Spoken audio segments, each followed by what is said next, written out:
इससे पहले भी आपको बता दें कि जो स्थितियां हैं वो किस तरीके से सामने आई हैं ये देखना बेहद महत्वपूर्ण है। और हमारे साथ मेजर जनरल रिटायर्ड अनुज माथुर जी, डिफेंस एक्सपर्ट, और अहमद मस्तेखान जी, वरिष्ठ पत्रकार, बलूचिस्तान जुड़ गए। वेरी गुड इवनिंग और बहुत बहुत स्वागत है आप दोनों का। बहुत बहुत शुक्रिया भी हमारे साथ जुड़ने के लिए। अनुज माथुर सर, मेरे साथ पहला सवाल यही है मेरा आपसे कि ये जो तमाम चीज़ें पाकिस्तान कर रहा है, एक तरफ कहता है कि बलूचिस्तान हमारा अभिन्न हिस्सा है, बलूचिस्तान के जो लोग हैं वो हमारे, लेकिन दूसरी तरफ बलूचिस्तान के लोगों से इस तरह का व्यवहार, मतलब इस तरह के केमिकल का इस्तेमाल कि वहाँ के लोग बिल्कुल ख़त्म हो जाए, ये पाकिस्तान की किस तरह की मानसिकता और किस तरह की युद्ध नीति बताता है? खुशबू, जय हिंद। देखिए, मैं आपको एक बात बिल्कुल साफ बता दूं कि पाकिस्तान कहता भले ही हो कि बलूचिस्तान हमारा हिस्सा है, बलोच हमारे भाई है, और ये है वो है, लेकिन उन्होंने कभी भी बलोच लोगों को अपना हिस्सा नहीं माना, और ना बलूचिस्तान ने पाकिस्तान को कभी पाकिस्तान में अपने आप को माना। और ये जो दोयम दर्जे का ट्रीटमेंट, खुशबू, ये बात मैं कई दफा बता चुका हूं आपके चैनल पे कि जो पंजाबी सुन्नी मानसिकता की सेना और पंजाबी सुन्नी मानसिकता का जो एस्टेब्लिशमेंट पाकिस्तान में पूरी तरह से हावी है, उसने न केवल बलोच बल्कि खैबर पख्तूनख्वा के पश्तूनों के साथ, सिंधियों के साथ, पीओजे के तो खैर कभी भी उनका था ही नहीं, गिलगित बाल्टिस्तान के लोगों के साथ, तो मेरा ये मानना है कि उन्होंने अपने कुछ लोगों को छोड़ करके बाकी सबको सेकंड क्लास सिटीजन का ट्रीटमेंट दिया है हमेशा से। और दूसरी बात यह है कि वो ये चाहते नहीं है कि किसी और का जो सेगमेंट है उनकी सोसाइटी का, जो उसको वो क्लेम करते हैं, हालांकि मैं भी कभी नहीं मानता कि बलूचिस्तान पाकिस्तान का हिस्सा है, और हमारे मित्र यहाँ बैठे हुए हैं बलूचिस्तान से आए हुए, शायद वो भी इस बात को मानेंगे कि वो न कभी वो पाकिस्तान का हिस्सा थे, ना है, ना होंगे।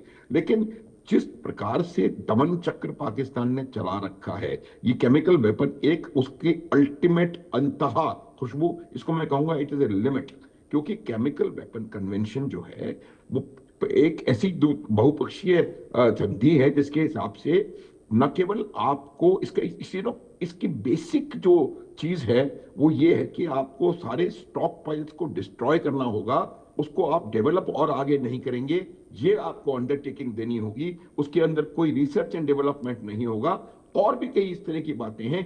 इस प्रकार के केमिकल वेपन का मौजूद होना उसकी तमाम धाराओं को मुझे लगता है कहीं ना कहीं का उल्लंघन करता है, और इसके लिए एक बहुत बड़ा एक्शन पाकिस्तान के खिलाफ होने की मुझे लगता है गुंजाइश है, और उसको होना चाहिए। ये बात असर्टन करने की आवश्यकता है, खुशबू, कि उन्होंने केमिकल वेपन का प्रयोग किया, और अगर केमिकल वेपन का प्रयोग किया है तो इससे ज्यादा अमानवीय घटना मेरे हिसाब से कोई हो नहीं सकती। केमिकल वेपन का युद्ध में भी प्रयोग बैंड है, और आप तो आप क्लेम कर रहे हो कि बलूचिस्तान आपका है, आप अपने खुद के लोगों पर केमिकल वेपन से कैसे आप हमला कर सकते हैं? जिससे ज्यादा मुझे लगता नहीं कि इससे ज्यादा नीचे कोई गिर सकता है अगर उन्होंने ये किया है तो। दूसरी बात यह है कि जिस प्रकार से वहां पर लोगों को गायब किया जा रहा है, ये सबसे ज्यादा इंपॉर्टेंट इशू है मैं मानता हूं कि वहां के जितने भी घरों से लोग लगभग 60-70 हजार लोग वहां से गायब हो चुके हैं, उनको जेलों में आपने ठूंस के रखा हुआ है, और अमानवीय उनके साथ व्यवहार हो रहा है। और न केवल वो हो रहा है, जब उनको लगता है कि अब 10-12 लोगों को मार करके और ये कहने की आवश्यकता है कि वो टेररिस्ट थे और उनको हमने खत्म कर दिया, भारत की मदद से वो टेरर बनाने की कोशिश कर रहे थे, तो उस जेल में से उनको निकाल करके और कोल्ड ब्लड में उनको मार के, और ये पाकिस्तान जो है वो उनको ये दिखाता है कि हमने इतने टेररिस्ट को एनकाउंटर में खत्म कर दिया। तो ये तमाम चीजें 2-3 चीजों को खुशबू दर्शाती हैं। पहली बात, पाकिस्तान का डेस्परेशन, वो पूरी तरह से डेस्परेट है, क्योंकि उनकी रिट उनके खुद के लोगों के हिसाब से बलूचिस्तान में और खैबर पख्तूनख्वा में काफी हद तक नहीं चल रही।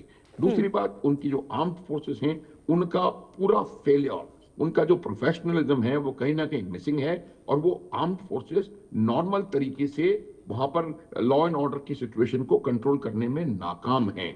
इस वजह से वो इस प्रकार के हथियारों का प्रयोग कर रही हैं, पहली बात।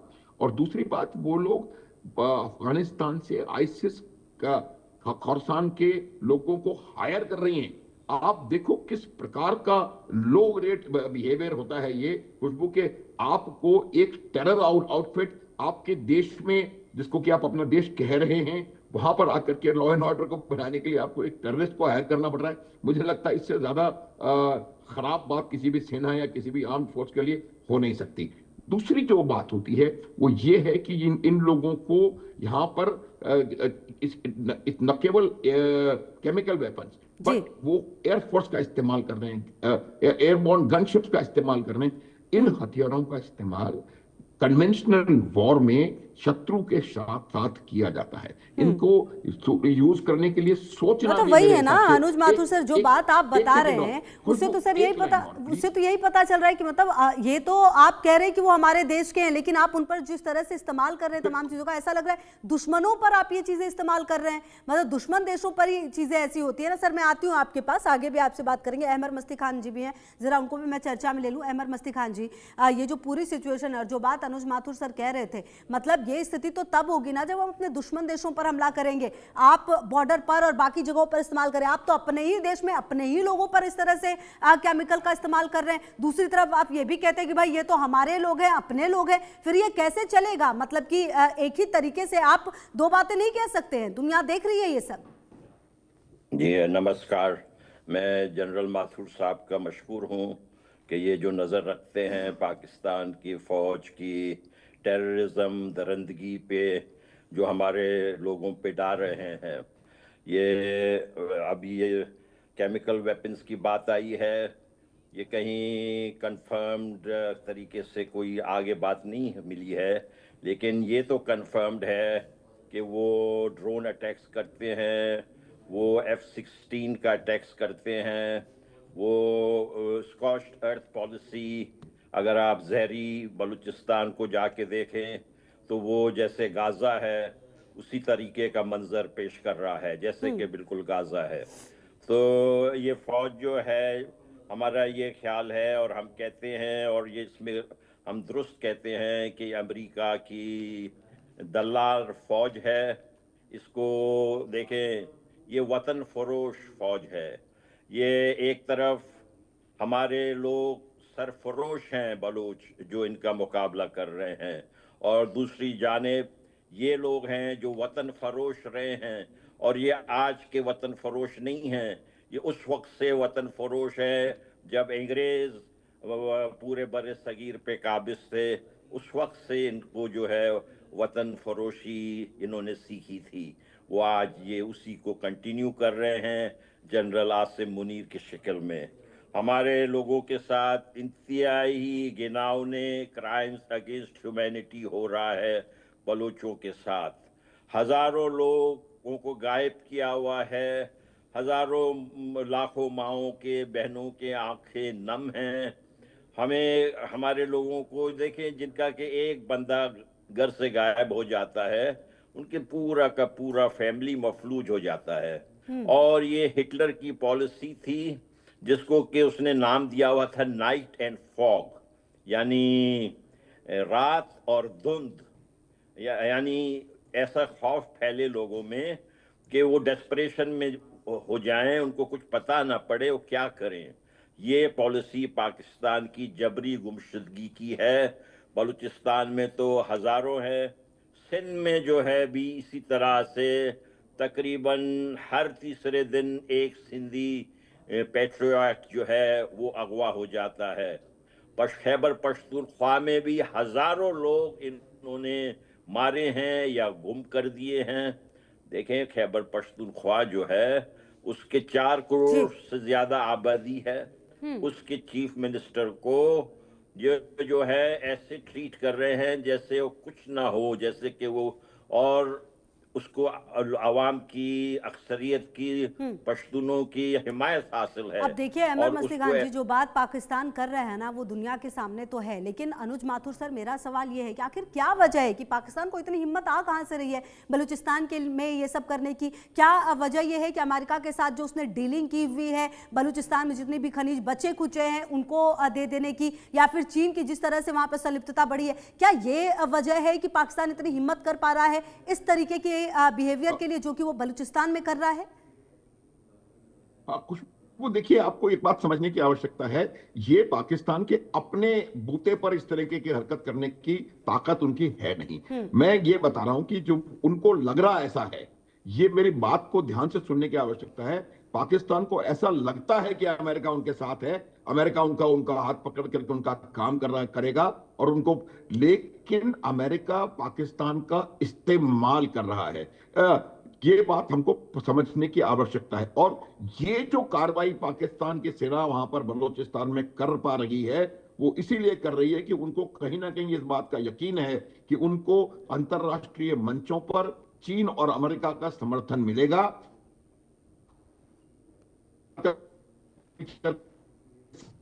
उसको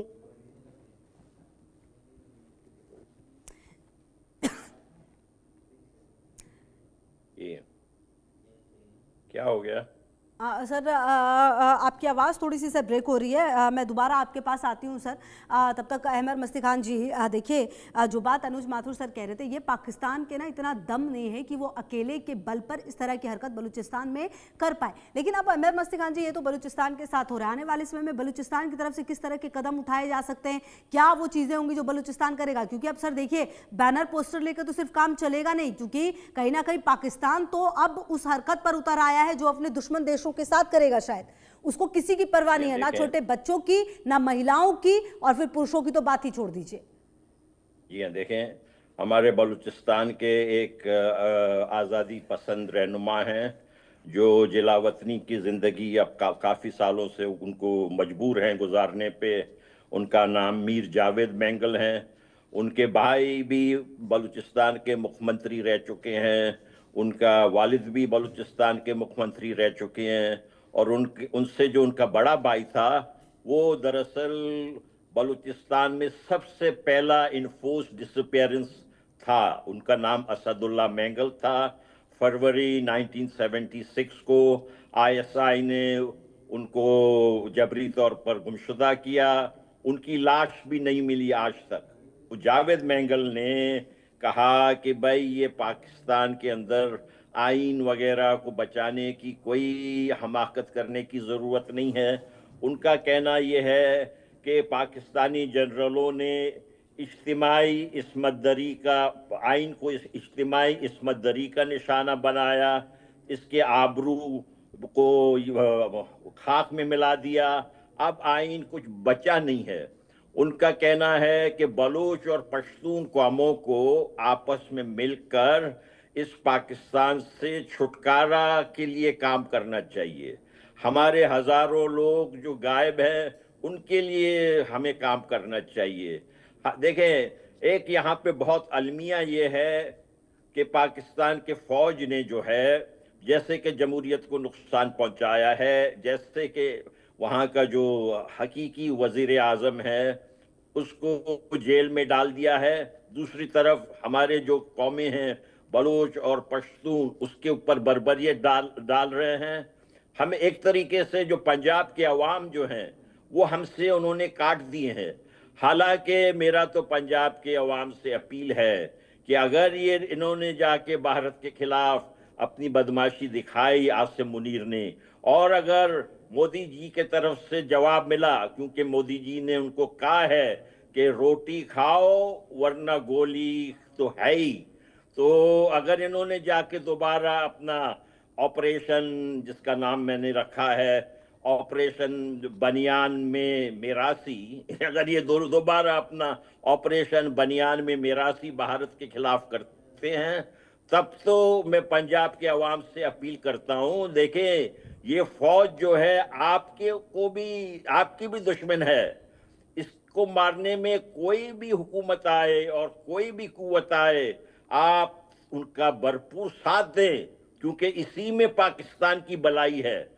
जब तक कि जीएचक्यू पाकिस्तान का और आपपारा हेडक्वार्टर्स उसको जमीन बोझ नहीं होगी, मैं खुशबू जी मैं कहता हूं कि ये जितने भी जिहादी आउटफिट्स हैं ना, जिनका नाम आप लेते हैं, जो कश्मीर में बार बार आके बेगुनाहों का कत्ल करते हैं, जब तक ये जीएचक्यू और आपपारा हेडक्वार्टर्स है, ये सारा का सारा क्राइम्स अगेंस्ट ह्यूमैनिटी हमारे खिलाफ, आपके खिलाफ टेररिज्म, अफगानिस्तान के अवाम पे बमबारी, ये सारा कुछ जारी रहेगा। ये लाजिम है कि जीएचक्यू पाकिस्तान को जमीन बोझ किया जाए। ये लाजिम है कि आपपारा को खत्म किया जाए। मुसीबत ये है कि यहाँ CIA के तरफ से इनको सपोर्ट मिलती है। CIA जो है वो अपनी देखें, ये इनको बहुत सस्ते में फौजी फराम कर देते हैं ना। CIA को अगर वो अमेरिकन फौज कहीं इस्तेमाल करे, उनको बहुत ज्यादा तनख्वाह देनी पड़ती है। ये लोग तो 2 टके के सिपाही हैं, ये तो जल्दी बिक जाते हैं। अब जो गाजा में जाने के लिए भी इन्हीं के खिदमत हासिल किए जा रहे हैं, क्योंकि ये बहुत चीप हैं। ये लोग, ये बहुत चीप रेंटर आर्मी है। तो ये चीप रेंटर आर्मी जब तक इस्तेमाल होता रहेगा मगरिब के लिए, हमारे आपके अफगानों के ये लोग चैन से नहीं छोड़ेंगे। अब वक्त आ गया है कि हम तो अपील कर रहे हैं, बार बार अपील कर रहे हैं। हमारे लीडर डॉक्टर अल्लाह नजर बलोच, जो कि बलूचिस्तान के हो ची मिन्ह हैं, उन्होंने तो बारहा भारत से दरख्वास्त की कि कम से कम हमें वो 93,000 बंदूकें दे दे जो ये बगोड़े पंजाबी फौजियों ने पलटन मैदान में छोड़ा था।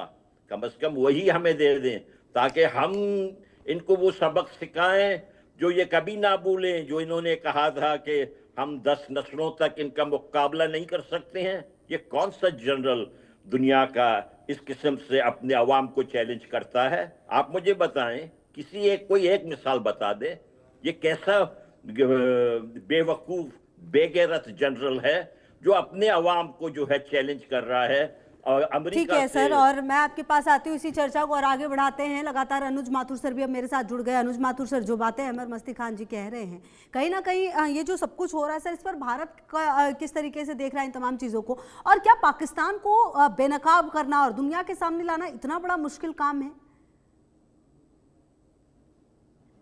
खुशबू, देखिए, पाकिस्तान को बेनकाब करने की कहीं ना कहीं आवश्यकता है ही नहीं। पाकिस्तान ऑलरेडी, पूरी दुनिया इस बात को जानती है कि पाकिस्तान पहली बात एक आतंकवाद का गढ़ है, आतंकवाद का एपिसेंटर है, और दूसरी बात, इस प्रकार की कोई भी गिरी हुई हरकत पाकिस्तान की आर्मी करने के लिए में सक्षम है। मैं आपको 2 उदाहरण देना चाहता हूं। उन 2 उदाहरणों से आपको पता पड़ेगा कि पाकिस्तान कहां तक जा सकता है। ये थोड़ा पुरानी बात है कि जब जॉर्डन में फिलिस्तीनियों के साथ फिलिस्तीनियों ने कुछ हरकत वहां पर करी थी, तो वहां पर उनके विद्रोह को दबाने के लिए पाकिस्तान की आर्मी को बुलाया गया था, और 27-30 हजार फिलिस्तीनियों को पाकिस्तान ने मारा। जितने मुसलमानों को पाकिस्तान के और पाकिस्तान की सेना ने मारा है, उतना किसी और देश ने नहीं मारा। आप इस बात को ध्यान में रख लें। तो पाकिस्तान जो कहता है, उनको बलूचिस्तान से, बलूच लोगों से कोई लेना देना नहीं है। उनका अपना उल्लू सीधा होना चाहिए, यही एक रिक्वायरमेंट है। अभी अभी IMF की एक रिपोर्ट आई है जिसमें उन्होंने पाकिस्तान के ऊपर आक्षेप लगाया है कि वो अपने 6 या 7 बिलियन US डॉलर वर्थ को अकाउंट फॉर नहीं कर पा रहे हैं। और उन्होंने यूं कहा है कि अगर जो करप्शन पाकिस्तान में ना हो, तो वो जो पैसा है, वो पाकिस्तान की जो GDP ग्रोथ है, वो 5 से 6% बढ़ सकती है। ये जो करप्शन का पैसा है खुशबू, ये पूरा पैसा पाकिस्तान की पंजाब परस्त आर्मी लेकर के और उसको मैनिपुलेट कर रही है। ये सारा पैसा आर्मी और कुछ लोग एस्टेब्लिशमेंट के इस पैसे को अपने पर्सनल मकसद के लिए, उसको आप देखें कितनी इनकी प्रॉपर्टीज हैं देश के बाहर। कोई जनरल ऑस्ट्रेलिया में आइलैंड खरीद करके बैठा हुआ है, कोई कहीं है, कोई कहीं है। तो ये मेरा मानना है कि पाकिस्तान की आवाम अब इस बात को समझने लगी है कि पाकिस्तान जो है, जो अभी अहमर भाई कह रहे थे कि पाकिस्तान के जो जनरल्स हैं, जो पाकिस्तान की अभी जो डिसीजन मेकिंग, जो उनकी जो मेन पर्सन जो कॉज इज शॉट, खुशबू, वो लोग पाकिस्तान के सगे नहीं हैं। और ये पाकिस्तान की आवाम को समझना पड़ेगा कि पाकिस्तान का सबसे बड़ा दुश्मन अगर कोई है, तो वो है पाकिस्तान की रेडिकलाइज्ड आर्मी। बिल्कुल, बेहद महत्वपूर्ण बात है अनुज सर आपने भी कही है। अहमद मस्ती खान जी भी बहुत शुक्रिया आप दोनों का हमारे साथ जुड़ने के लिए और बातचीत करने के लिए। और कहीं ना कहीं अब देखना ये होगा कि आने वाले समय में